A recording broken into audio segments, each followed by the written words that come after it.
Assalamualaikum warahmatullahi wabarakatuh. Selamat pagi teman-teman. Ya, di rekaman ini pagi. Pada pertemuan di video hari ini, saya mau bahas nih tentang apa yang disebut dengan learning intervention. Intervention belajar yang bisa digunakan oleh para leader untuk nanti melakukan intervensi pembelajaran kepada tim dengan tepat. Sehingga tim juga berkembang dengan lebih efektif. Learning intervention atau intervensi pembelajaran ini saya ambil sedikit dari salah satu buku yang saya tulis, yaitu Understanding Human Learning yang ini. Ya, Understanding Human Learning. Bukaannya yang ini nih. Ini yang sudah dibukanya. Oke. Di mana buku ini membahas tentang bagaimana memahami mekanisme manusia dalam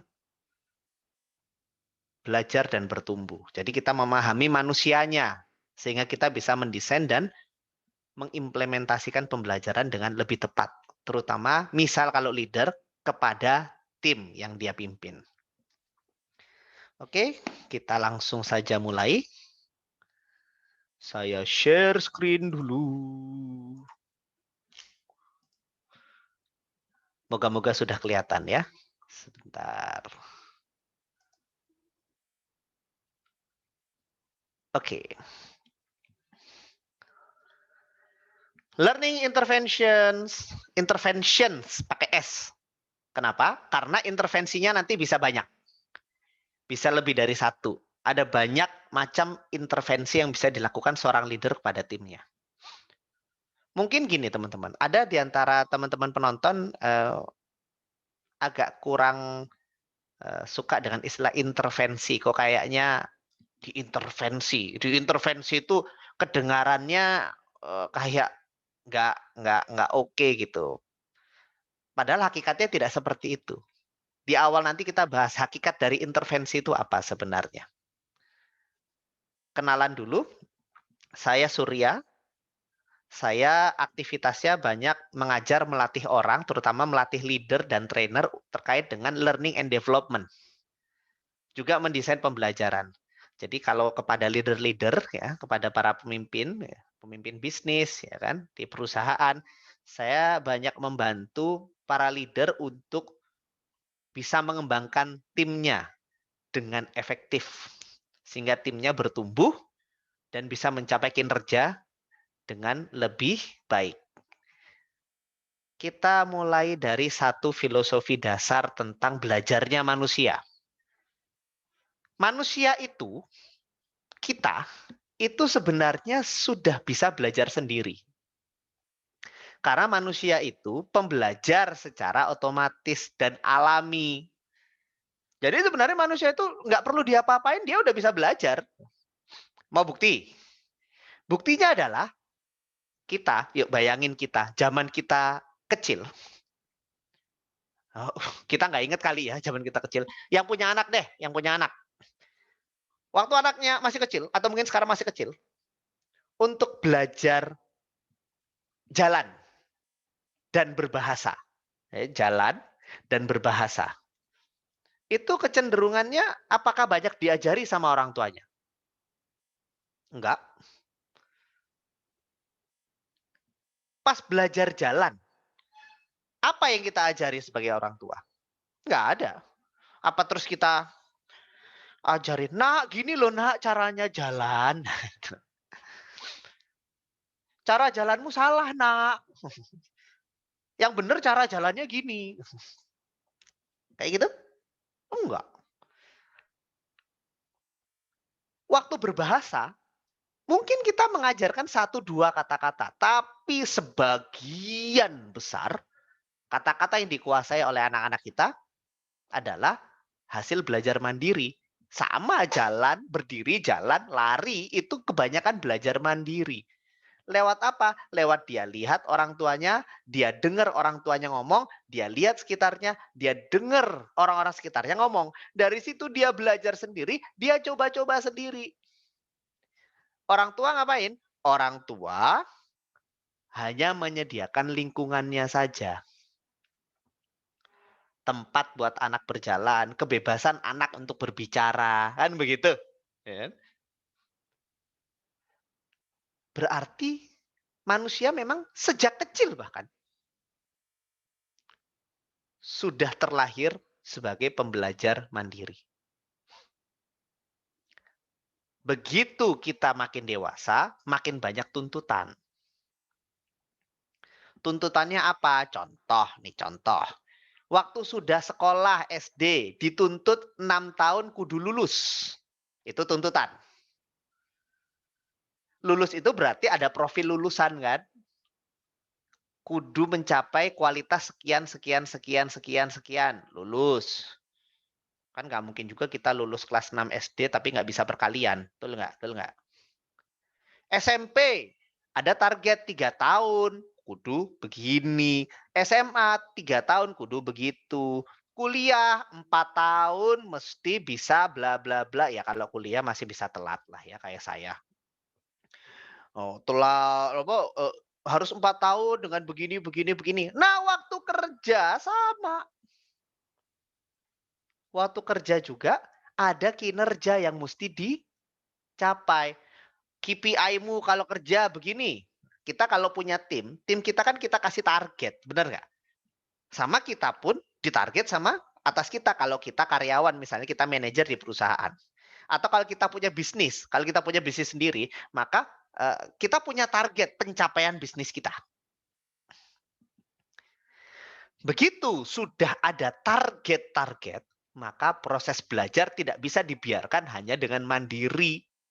Proses belajar itu mesti diintervensi supaya bisa semakin terarah nih dan terakselerasi. Makanya prinsip mengintervensi dalam belajar itu tidak lain dan tidak bukan adalah kita mengarahkan supaya belajarnya itu ke arah pencapaian target yang diinginkan dan kita mengakselerasi supaya dia siap mencapai target tepat waktu. Makanya butuh diintervensi. Nah kalau nggak diintervensi, nih contoh misalnya. Contoh misalnya. Kita punya tim. Kita punya tim penjualan misalnya. Dia mesti belajar tentang produk, kan begitu ya? Tim penjualan kan mesti belajar tentang produk. Tim penjualan mesti belajar tentang apalagi misalnya tentang karakteristik customer dan sebagainya. Terus tiba-tiba dia datang ke kita, Pak atau Bu, saya ke depannya mau fokus belajar filsafat aja. Ya, belajar filsafat manfaat nggak? Manfaat, ya, manfaat. Tapi membantu dia dalam meningkatkan penjualannya nggak? Mencapai target penjualannya? Oh, enggak. Jangan-jangan nanti sebelum jualan kebanyakan mikir. Nah, jadi nggak tepat misalnya. Maka ada target, kudu diarahkan belajarnya. Oke, kalau belum bisa produk, prioritasnya produk knowledge dulu. Gimana kita mau jualan produk kalau kita sendiri nggak paham. Nanti ditanya-tanya sama customer. Kita nggak bisa jawab. Belajar cara membuka omongan. Kalau misalnya belum tahu gimana cara membuka omongan gitu kan. Belum bisa, ya belajar cara membuka omongan gitu kan. Nah kalau kita ketemu customer nggak membuka omongan duluan, diem-dieman ntar. Nanti customernya bingung gitu kan. Terarahkan. Lalu, oke, saya perlu belajar product knowledge. Banyak cara kan? Bisa aja suruh dia belajar sendiri. Tapi kalau belajar sendiri, nanti sampai akhir tahun kagak beres-beres jangan-jangan. Ya nggak? Maka perlu intervensi yang membuat proses belajar dia nggak perlu sampai akhir tahun. Tapi sehari, 2 hari, 3 hari pertemuan misalnya, selesai prosesnya. Nah, ini namanya intervensi belajar. So, mengintervensi dalam proses belajar itu simply adalah mengarahkan dan mengakselerasi proses belajar itu supaya proses belajar yang dilakukan lebih efektif, lebih efisien dalam rangka mencapai target-target yang diinginkan. Tuh. Berarti kalau kita mau menilai apakah intervensi yang kita berikan kepada tim kita itu tepat atau tidak dalam konteks belajar dan melatih tim ya. Dalam konteks kita mengembangkan tim kita, apakah intervensi kita kepada tim kita itu sudah efektif atau tidak? Kita lihat aja, apakah intervensi pembelajaran kita mengarahkan dia pada target? Kedua, apakah dia mengakselerasi pencapaian target atau tidak? Lah kalau intervensinya ternyata malah memperlambat pencapaian target, ya berarti tidak efektif. Contoh tadi misalnya, belajar filsafat itu manfaat. Tapi kalau kita ingin jualan, belajar filsafat, dan untuk konteks tim kita itu malah membuat dia kebanyakan mikir sebelum dia jualan, ya akhirnya bukannya mengakselerasi, tapi malah memperlambat. Jadi tidak efektif intervensinya. Itu prinsip dasarnya dulu. Lanjut ya.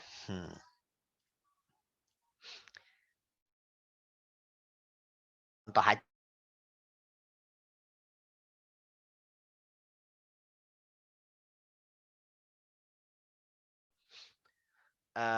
Misal, satu, penyampaian informasi. Kita ngasih tahu sesuatu. Nah, itu namanya kita intervensi. Instead kita biarkan dia untuk belajar sendiri, kita kasih tahu aja langsung. Nah, itu intervensi.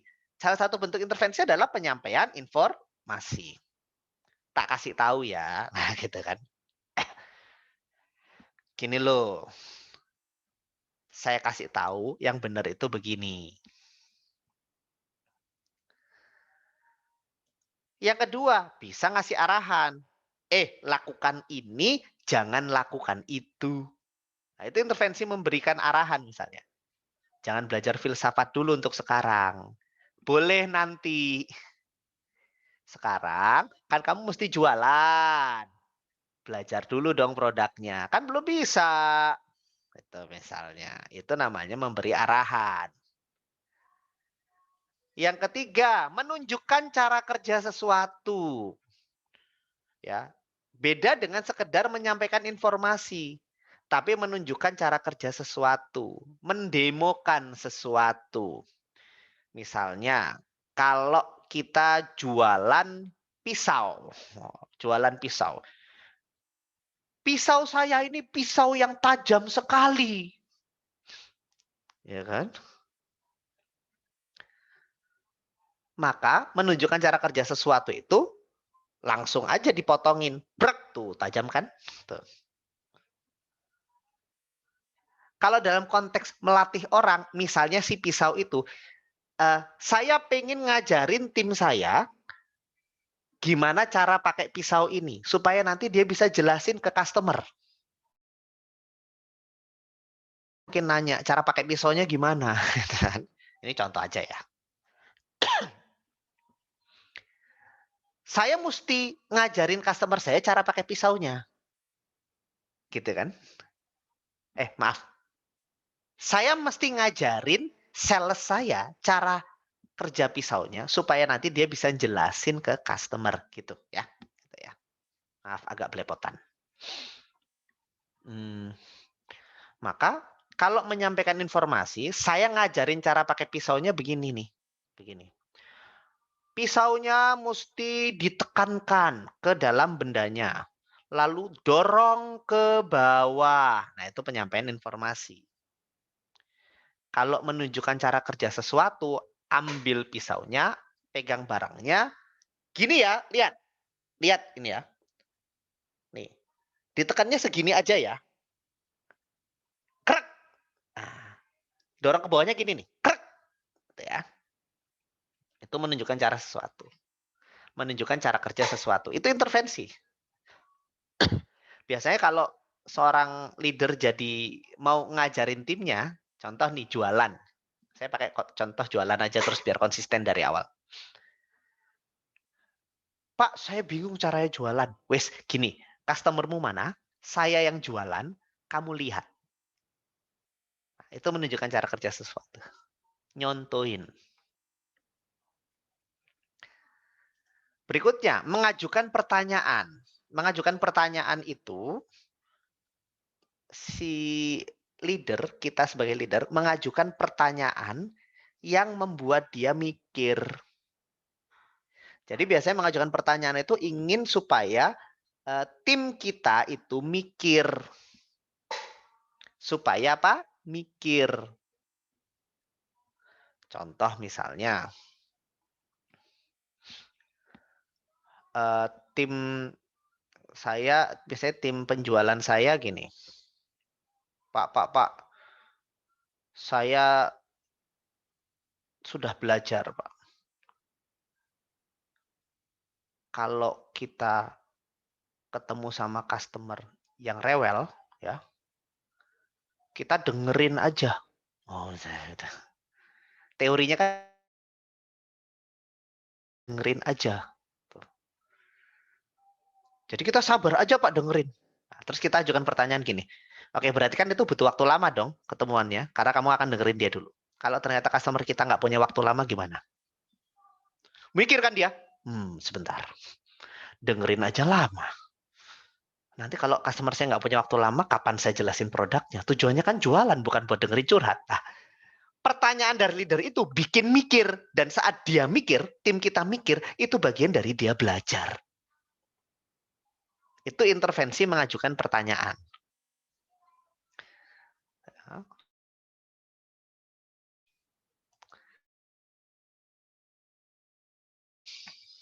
Ya. Perintah tegas itu misalnya, lakukan ini.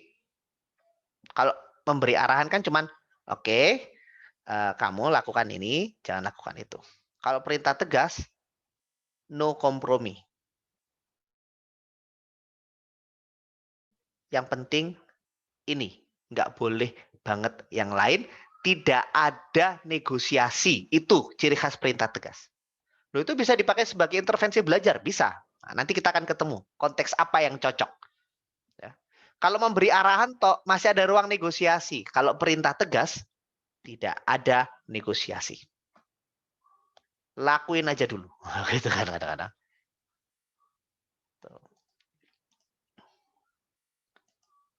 Kadang-kadang kita butuh mengintervensi tim kita dengan sentuhan fisik dalam proses belajar ya. Kalau kita ngelatih orang bela diri, konteksnya misal lagi tidak pandemi ya, tidak pandemi COVID, karena video ini dibuat saat pandemi COVID-19. Ya kalau ngelatih orang bela diri kan butuh disentuh-sentuh fisiknya kadang-kadang ya, supaya bisa betulin, pukulanmu kurang, gitu kan, bunyi lagi, ini loh, ya, yes, itu sentuhan fisik namanya. Dan lain-lain. Dan lain-lain. Kok dan lain-lain? Iya, karena intervensi itu banyak. Nggak cuma 6. Silakan cari sendiri. Banyak yang bisa dikreasikan. Kadang-kadang penyampaian informasi dan mengajukan pertanyaan bisa dikombin, nggak? Bisa jadi intervensi unik sendiri, ya kan?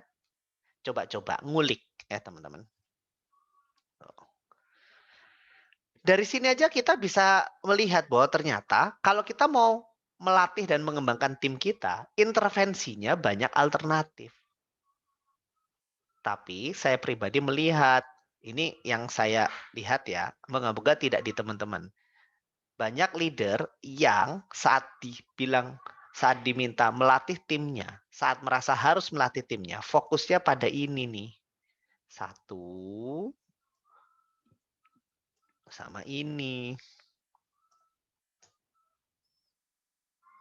Terutama nomor 1. Jadi leadernya ini terlalu banyak ngomel. Timnya ngerasa, Bapak ngomel mulu. Padahal tim leadernya itu ngajarin. Tapi timnya, ngomel mulu. Kebanyakan ngomong wae gitu kan. Dikit-dikit kamu dikit-dikit diajarin sampai detail, dikit-dikit diajarin sampai detail. Kadang-kadang diajarinnya itu orang nggak ngerti, nggak kebayang gitu loh.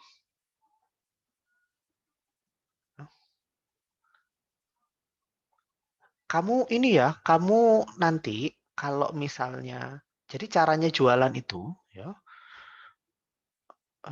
kita perlu membuat customer kita bahagia. Nggak kebayang. Kayak apa caranya? Terus kita perlu melayani customer kita. Melayani itu kayak apa ya?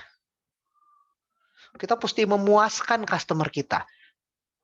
Kayak apa memuaskan customer? Nggak kebayang.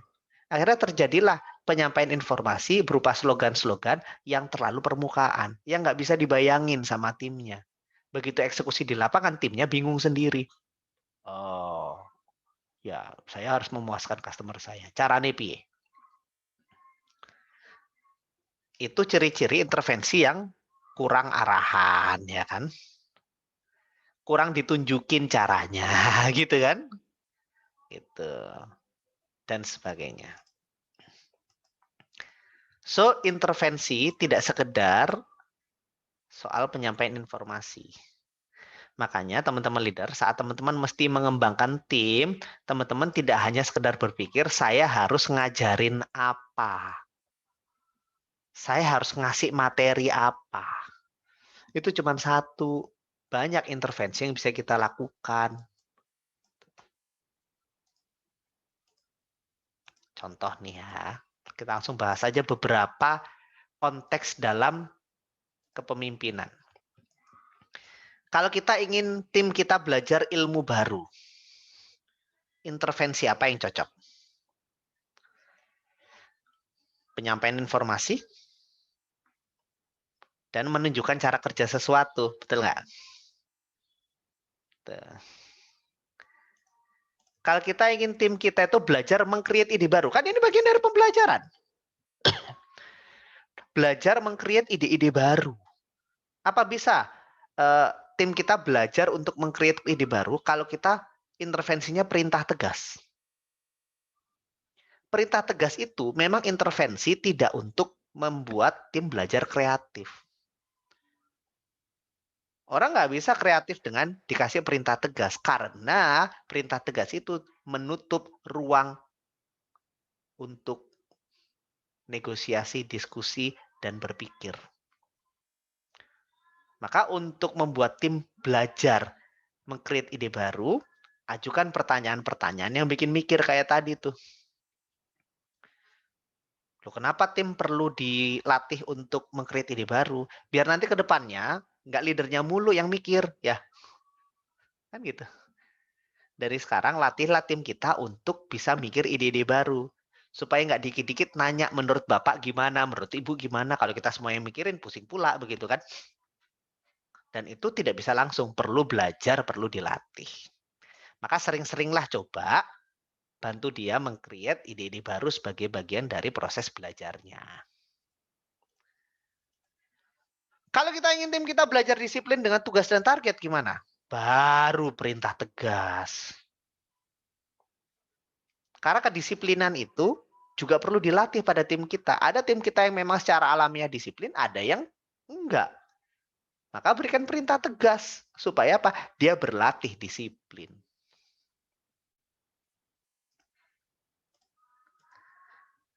Kalau kita ingin tim belajar menganalisis dan memecahkan masalah, padukan antara memberi arahan dan mengajukan pertanyaan. Ya. Saya pernah menemukan seorang leader begini. Pertama ngasih arahan dulu. Terus biasa, timnya langsung aja ngikutin. Si leader langsung mengajukan pertanyaan. Sebentar. Kenapa kalian ngikutin arahan saya? Jawaban timnya, ya kan soalnya arahan Bapak. Pertanyaan leadernya lagi, iya kenapa diikutin? Oh iya kan karena Bapak arahkan. Gitu kan? Terus leadernya nanya lagi, menurut kalian arahan saya ini tepat nggak buat situasi kita? Baru timnya mikir. Enggak sih Pak sebenarnya. Tadi saya sempat mikir juga Pak. Kenapa Bapak ngaju?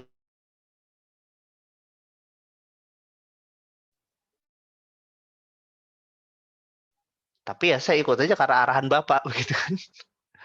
Dari sini aja leadernya sudah bisa punya satu bahan belajar. Di mana dia bisa ngajarin timnya, kalau saya ada salah dalam arahan, kalian ngomong. Saya juga manusia. Kalian mesti berani ngomong. Jadi ternyata si leader tadi itu memang sengaja di awal ngasih arahan yang salah. Dia ingin lihat reaksi timnya. Ternyata iya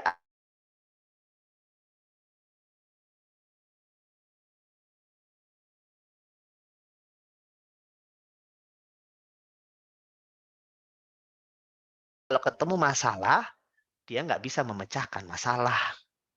Karena dia bahkan tidak menganalisis kondisi. Dia tidak kritis dengan kondisi. Dari situ, leader jadi tahu, oke, berikutnya saya perlu ngajarin apa. Skenario-skenario gini bisa kita pakai dalam mengintervensi pembelajaran tim kita. Kalau kita ingin tim kita belajar mengambil keputusan, kita bisa nyontohin dulu, ya nggak? Nyontohin dulu, menunjukkan cara kerja sesuatu. Oh gitu toh, bos saya ngambil keputusan. Bisa. Kan? Kita bisa kasih perintah tegas. Perintah tegas itu gimana? Ambil keputusan sekarang. Meskipun nggak sempurna, tapi memaksa tim kita mengambil keputusan itu adalah bagian dari proses belajar tim kita untuk berlatih berani dengan sebuah keputusan yang tidak sempurna daripada tidak ngambil keputusan sama sekali karena menunggu sempurna. Dan itu seringkali dibutuhkan dalam menjalankan peran mereka. Pakai perintah tegas. Make a decision now. Tapi Pak, tapi Bu, sekarang. Semua yang saya ceritakan tadi hanya contoh. Tetap memperhatikan konteksnya. Konteks siapa tim teman-teman, seperti apa tim teman-teman, situasi kondisi apa yang sedang menaungi proses kerja tim teman-teman, itu nanti disesuaikan. Gitu. Yang jelas ngukurnya simple. Kalau ternyata intervensi kita membuat proses belajarnya tim kita itu lebih terarah dan terakselerasi, oh berarti intervensi saya tepat. Kalau ternyata kok malah memperlambat belajarnya ya, oh kok malah kemana-mana ya, oh berarti ya tinggal diganti intervensinya. Maka memang tidak ada jawaban yang paling benar tentang sebuah intervensi pembelajaran. Because every human is unique. Jadi kita tidak bisa mengatakan bahwa oh intervensi saya ke tim si A ini begitu berhasil, berarti pasti bakalan berhasil juga kalau saya lakukan kepada si B. Belum tentu. Beda orang bisa beda konteks, bisa beda intervensinya meskipun menghadapi kasus yang sama.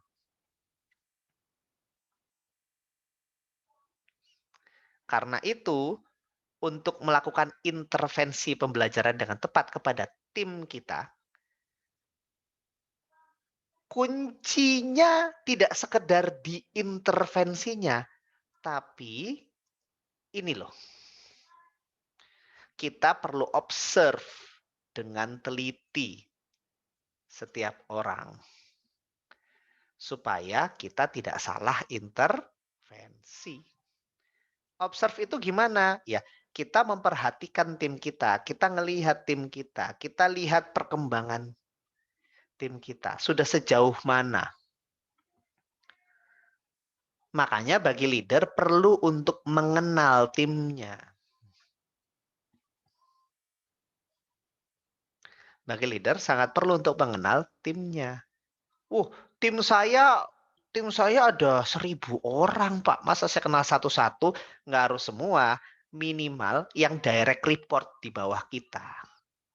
Dari 1.000 itu kan paling direct report di bawah kita 5, 6 kan gitu ya. Nanti di bawahnya ada bawahnya lagi, bawahnya lagi, bawahnya lagi. Yang paling perlu kita kenali betul untuk kita observe kesehariannya itu minimal yang direct report di bawah kita langsung. Sehingga intervensi pembelajaran ke direct report kita bisa tepat. Nanti pelan-pelan kita ajari direct report kita, orang-orang yang langsung di bawah kita, untuk bisa melakukan intervensi pembelajaran dengan pola yang tepat juga ke bawahnya lagi. Terus ke bawah, begitu terus. Observe, observe, observe. Selalu observe tim kita, selalu ikuti perkembangannya, sehingga intervensi pembelajaran yang kita berikan untuk perkembangan mereka menjadi lebih tepat untuk mengarahkan dan mengakselerasi proses pembelajarannya sehingga membantu tercapainya kinerja pencapaian target-target yang sudah ditetapkan. Nanti di pertemuan kesekian saya akan bikin video juga tentang observasi. Dan nanti observasi ini bakal nyambung dengan feedback. Dan feedback itu bisa merupakan intervensi lanjutan dari intervensi sebelumnya. Didasarkan pada hasil observasi. Kan kadang-kadang kita intervensi. Kita observe nih, kita observe. Oke, setelah diobserve, kayaknya si B ini butuh intervensi ini nih. Lalu kan kita observe lagi hasilnya, ya kan? Oh, kurang. Lalu ada feedback. Feedbacknya berupa intervensi baru. Observe feedback. Observe feedback. Ini menjadi kunci pertumbuhan seseorang. Nanti kita bahas di video sendiri ya. Yang tentu akan sangat nyambung dengan di video learning intervention ini. Yang terpenting saat ini buat teman-teman leader, pastikan intervensinya beragam. Sesuai dengan kondisi tim. Buat intervensi yang tepat. Bukan sekedar seru, bukan sekedar rame, bukan sekedar ada, tapi tepat, yaitu bisa mengakselerasi dan bisa mengarahkan tim menuju tujuan. Demikian video singkat saya. Singkat ya? Enggak juga ya. Demikian video kali ini. Saya Surya Krisnanda. Monggo kita saling kontak. Ini nomor WhatsApp saya, email saya, IG saya. Silakan juga teman-teman kalau mau komen, misalnya mau ada komentar, masukan, lalu ada beberapa tambahan barangkali menurut teman-teman, ini ada, saya tahu ada intervensi lagi yang lain, ini. Oke, saya kayaknya Mas Surya bagus tuh kalau bahas tentang apa lagi ya, terkait bagaimana leader mengembangkan timnya. Silahkan komen aja di bawah. Jangan lupa untuk like, share, and subscribe. Saya Surya Krisnanda. Wassalamualaikum warahmatullahi wabarakatuh.